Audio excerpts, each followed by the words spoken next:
স্বাগতম আপনাদেরকে অনেক ধন্যবাদ জানাই।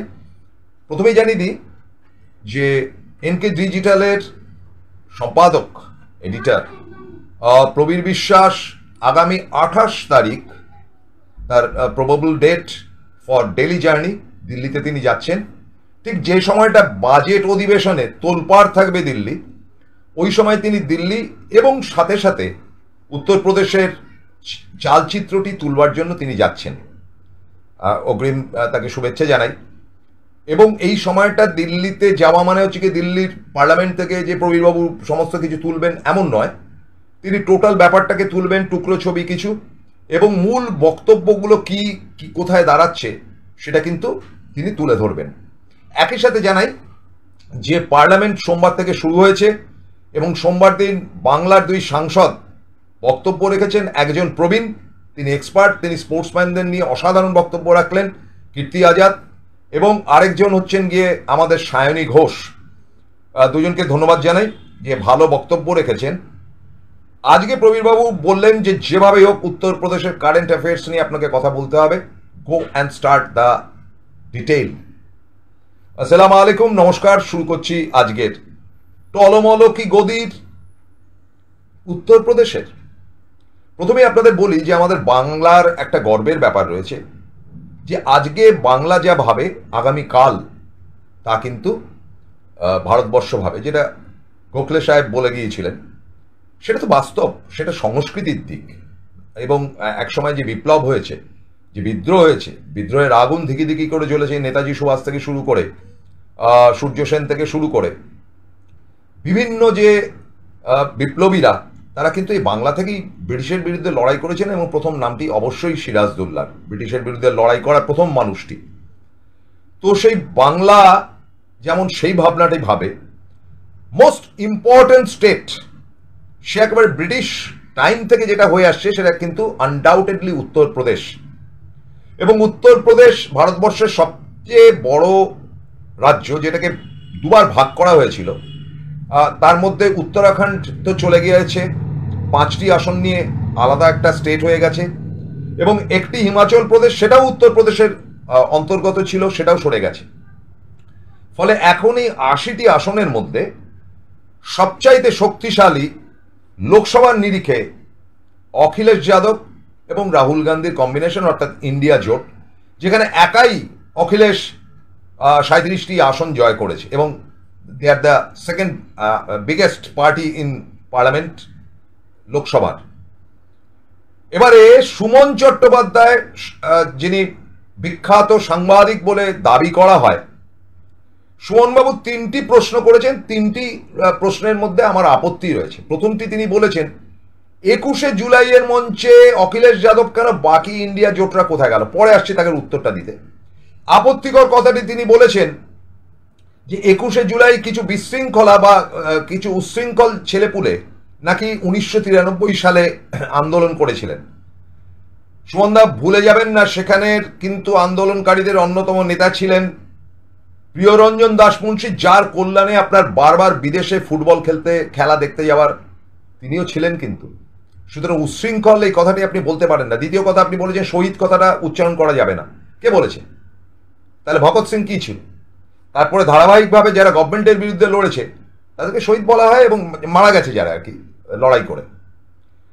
তৃতীয় ব্যাপারটি আপনি যেটা বলেছেন সেটা হচ্ছে যে কংগ্রেসের যে আন্দোলন ছিল 1993, সেটা মমতা করছেন কেন? কংগ্রেস বলে কিছু আছে নাকি এই মুহূর্তে? মালদার একটি আসন ছাড়া তো মমতা করবে না তো কে করবে? মমতা মানেই কংগ্রেস, সেটাই তৃণমূল কংগ্রেস। আপনার 3টে উত্তরের পর শেষ উত্তরটি যেটা আজকের অনুষ্ঠানের সঙ্গে সম্পৃক্ত, সেটা হচ্ছে বিগেস্ট গেম। আমাদের T20 ওয়ার্ল্ড কাপে যেরকম টেরিফিক সূর্য ক্যাচটা নিল লাস্টের দিকে এবং খেলাটা ঘুরিয়ে দিল, সেই খেলাতেই কিন্তু নেমেছেন অখিলেশ যাদব। এবং আমি শ্রদ্ধার সঙ্গে বলি সুমনবাবুকে যে মমতা বন্দ্যোপাধ্যায় মুম্বাইতে গিয়ে তিনি ইন্ডিয়া জোটের অন্যতম মুখ শারদ ইয়ের সঙ্গে কথা বলেছেন, এবং তারপরে তিনি কথা বলেছেন শিবসেনার প্রধান উদ্ধব ঠাকরের সঙ্গে। সুতরাং এই ব্যাপারটি দয়া করে আপনার না ভাবলেও চলবে। তিনি বলেছেন স্টালিনকে কেন ডাকা হয়নি। স্টালিনকে ডাকা হয়নি, স্টালিন একটা রাজ্যের মুখ্যমন্ত্রী, তাকে ডাকলে দুমদাম চলে আসবে নাকি। এবং তৃতীয়ত তিনি বলেছেন যে কংগ্রেস ডেফিনেটলি, আপনারা জানেন যে রবিবার 21শে জুলাই ছিল সর্বদলীয় বৈঠক, যেখানে বিরোধী দলনেতা রাহুল গান্ধীর উপস্থিত থাকা আবশ্যক এবং রাজ্যসভার বিরোধী নেতা খার্গের উপস্থিত থাকার আবশ্যক। তা খার্গে আর রাহুলকে বাদ দিয়ে কাকে ডাকবে? মমতা বন্দ্যোপাধ্যায় 25 তারিখে যাচ্ছেন বম্বে, এই দিল্লিতে, তিনি নিশ্চয়ই এদের সঙ্গে কথা বলবেন।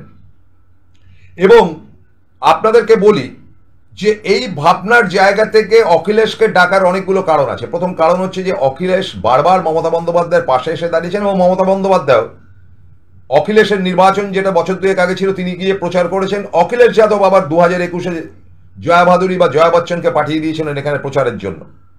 এবং শুধু তাই নয়, লোকসভাতে একটি আসনও ছেড়ে দিয়েছিলেন, কিন্তু যেটা তৃণমূলের দুর্ভাগ্য যে সেখানে মায়াবতী ভোট কাটাকাটি করার ফলে তৃণমূল জিততে পারেনি, নইলে ওই আসনটিও কিন্তু তৃণমূলের বেরিয়ে আসতোই।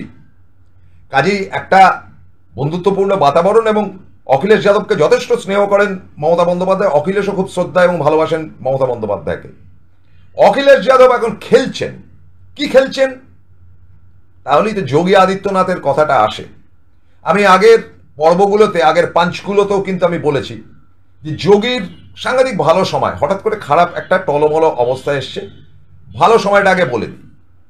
ভালো সময়টা হচ্ছে যে একেবারে নির্ধারণ করা ছিল যে এবার নরেন্দ্র মোদী একক সংখ্যাগরিষ্ঠতা পাওয়ার পর যোগী আদিত্যনাথকে ছেটে বাদ দিয়ে দেবেন, কিন্তু তার দুর্ভাগ্য 240-এ গিয়ে আটকে গেছে। এবং মরাল ডিফিট যেখানে হয়েছে সেটা হচ্ছে বেনারসে, যেখানে 5 লাখে জেতেন সেখানে কোনো রকমে 1 লাখ সামথিংয়ে জিতেছেন। এবং তার অত্যন্ত পেয়ারের সাংসদ মন্ত্রী স্মৃতি ইরানি হেরে গেছেন, বড় বড় লম্বা চওড়া কথা যিনি বলেছিলেন। তো কাজেই এই খেলাগুলো যে হয়েছে সেগুলো কিন্তু সরাসরি আপনাদের বলি যে মানুষ ভোট দিয়েছে এবং মানুষকে সেভাবেই কিন্তু অখিলেশ প্রভোগ করেছে এবং রাহুলও ছিল। সেটা কি যে সংবিধান পরিবর্তন করতে পারে, হাল হকিকতের সঙ্গে কিন্তু তাল মিলিয়ে যোগী আদিত্যনাথ চুপ করে বসেছিলেন। কারণ এই 80টি আসনের মধ্যে 60-62টি আসনই কিন্তু দিয়েছেন অমিত শাহ। অমিত শাহ খাস লোকেরা সেখানে দাঁড়িয়েছিল এবং তার ধারণা ছিল যে ঠিক আছে 80টি আসনের মধ্যে আমরা 74টি আসন পাবো, তারপর যোগীকে একটা পেছনে সাপটে বের করে দেবো। একেবারে গোড়ার দিন থেকে, যেদিন থেকে যোগী প্রথম মুখ্যমন্ত্রী হয়েছে সেদিন থেকেই অমিত শাহ এবং নরেন্দ্র মোদীর অপছন্দের চরিত্র। এবং এবারে মুখ্যমন্ত্রী হওয়ার পর কেশব মৌর্য বলে এক প্রাক্তন আরএসএস এবং অমিত শাহর একেবারে খাস লোক, যিনি অমিত শাহ ব্রেকফাস্টের টেবিলে অমিত শাহ খাবারের মধ্যে ওই গোলমরিচ এবং নুন দিয়ে দেন, এরকম ধরনের খাস লোককে তিনি উপমুখ্যমন্ত্রী করেছেন। বলা বাহুল্য এবার মৌর্য হেরেছে এবং গত বিধানসভায় তিনি হেরে গিয়েছিলেন, তাকে বিধান পরিষদ দিয়ে পাস করিয়ে আনতে হয়েছে। এই বিধান পরিষদটা অনেকটা রাজ্যসভার মতন, মানে আমাদের যেমন লোকসভা রাজ্যসভা আছে, দুজনকেই সাংসদ বলা হয়, সেরকম আগে ছিল বিধানসভা এবং বিধান পরিষদ। বিধান পরিষদ থেকে কিছু বিধায়ক আসতো যাদেরকে বিধানসভার সদস্যরা ভোটাভুটি করে জেতাতো। এই পদ্ধতিতে কিন্তু কেশব মৌর্যকে জিতিয়ে আনা হয়েছে এবং তাকে পরিষ্কার বার্তা দেওয়া হয়েছে যে পেছনে লাগাও, যোগীকে খাদাম করো। এবং যোগী ভোটের আগে গেমটা বুঝতে পেরেছেন। স্যাবোটেজ তো হয়েছেই, বিস্তর স্যাবোটেজ তো হয়েছেই, তাহলেও মানুষ ভোট দিয়েছে, মানুষের ভোটেই জিতেছে ইন্ডিয়া জোট উত্তরপ্রদেশে। এবং এখানে মৌর্যকে মোটামুটি ঠিক করে ফেলা হয়েছিল যে তুমি মুখ্যমন্ত্রী হচ্ছে, যোগীকে আমরা সরিয়ে দেব। সেইটার হওয়ার নয়, কারণ আরএসএস এসে দাঁড়িয়েছিল যোগীর পাশে। যোগী আরএসএস করার লোক নন, কিন্তু তার এই ধর্মীয় ব্যাপার স্যাপার আরএসএস এর বিশেষ পছন্দ। আরএসএস বলে না, বিশ্ব হিন্দু পরিষদেরও পছন্দ। এবং যোগীর বাবা কোনো একটা সময় এই ধরনের হিন্দুত্ববাদের মুখ ছিল। পরবর্তী অধ্যায়ে যোগী যখন মুখ হন তখন যোগী একেবারে আদরের পাত্র হয়ে যান আরএসএস এর কাছে। ফলে আরএসএস এর মোহন ভাগবতের ডানা যেমন ছাটা শুরু করেছিল অমিত শাহ, তেমন যোগীর ডানাও ছাটা শুরু করেছিল। এবারে ফের আরএসএস তার পাশে দাঁড়িয়ে বলেছে তুমি তোমার মতন আবার বানিয়ে নাও। এই যে মন্ত্রিসভা আছে যোগীর, তার মধ্যে মেজর মন্ত্রীরাই হচ্ছে কি অমিত শাহ লোক এবং সমস্ত খবরগুলো তারা পাচার করে। এই দিন 15 আগে যোগী যখন স্ট্রেংথ পেয়ে গেল, এবং আপনারা জানেন যে এই স্ট্রেংথটা পাওয়ার অন্যতম কারণ হচ্ছে কি পেছনে আরএসএস এর সংগঠন। তিনি প্রথমেই যেটা করলেন, সচিব মহল যারা মোটামুটি গভর্নমেন্ট চালায় সমস্ত সচিব পরিবর্তন করে তার নিজের পেয়ারের সচিবদেরকে দায়িত্ব দিয়ে বললো তোমরা রাজ্য চালাও।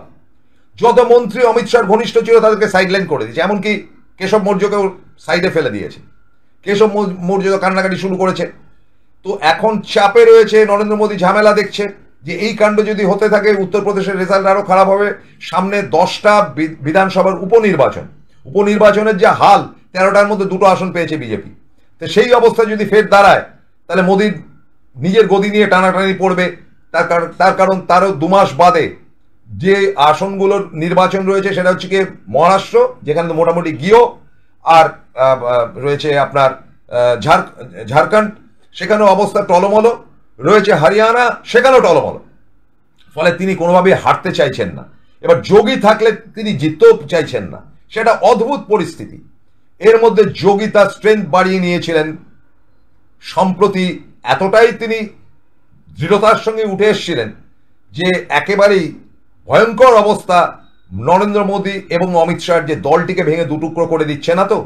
এবং যোগীর পাশে টুকটুক করে এসে দাঁড়িয়েছিলেন বসুন্ধরা রাজে সিন্ধিয়া, শিবরাজ সিং চৌহান পেছন থেকে মদত দিয়েছেন বসুন্ধরা রাজে সিন্ধিয়া, রমন সিং, এবং শুনলে অবাক হবেন নীতিন গডকরি রাও, যে তুমি লড়ে যাও আমরা পেছনে আছি। ফলে একটা ভাঙনের পথে মোটামুটি বিজেপি পৌঁছেছিল এবং পৌঁছাচ্ছেও। এবং সোমবার দিন আরো একটি ভাঙনের দিক তৈরি হয়েছে পার্লামেন্টের প্রথম দিনই, যেখানে অর্থমন্ত্রী বাজেট পেশের আগেই জানিয়ে দিয়েছেন যে বিহারকে কোনো স্পেশাল প্যাকেজ দেওয়া যাবে না, তাতে সঙ্গে থাকুক নইলে যাও ভাগ। ফলে নীতিশ কুমারও খেপে গেছেন। এবং আপনাদেরকে বলি, উত্তরপ্রদেশের এই হাল হকিকতের সঙ্গে যদি নীতিশ কুমার জুড়ে যায় তাহলে মহা বিপদ। তখন নরেন্দ্র মোদী ডেকে মোটামুটি মৌর্যকে বলেছে আপাতত ঠান্ডা থাকো, আমরা দেখছি। এরই মধ্যে অনেকগুলো ঘটনা, রেল দুর্ঘটনা থেকে শুরু করে আরো নানান রকম ঘটনা বলি ইত্যাদি হওয়াতে, বা ওই দুর্যোগ, তাতে মৃত্যু হয়েছে প্রচুর মানুষের, যোগীর উপর একটা চাপ সৃষ্টি করার চেষ্টা হয়েছে। যোগী কিন্তু সেটা কাটিয়ে নিয়েছেন। কাটিয়ে নেওয়ার পর একটা ভুল মানুষকে অনেকটা পিছিয়ে দেয়। যোগী ভাবলেন যে তার হিন্দুত্বের মুখটিকে আবার তুলে ধরতে হবে, যেরকম ভাবে অতিরিক্ত হিন্দুত্বের মুখ তুলতে গিয়ে মুখ পুড়িয়েছেন শুভেন্দু অধিকারী, চেপে গেছেন, এখন তার হাল খারাপ। বলেছিলেন সবকা সাথ সবকা বিকাশ দরকার হবে না, শুভেন্দু অধিকারীর মুখ পুড়েছে। যোগী, আপনাদেরকে বলি যে এটা শ্রাবণ মাস, এবং শ্রাবণ মাসে আমাদের এখান থেকে তারকেশ্বর যাওয়া হয় বাঁক কাঁধে করে।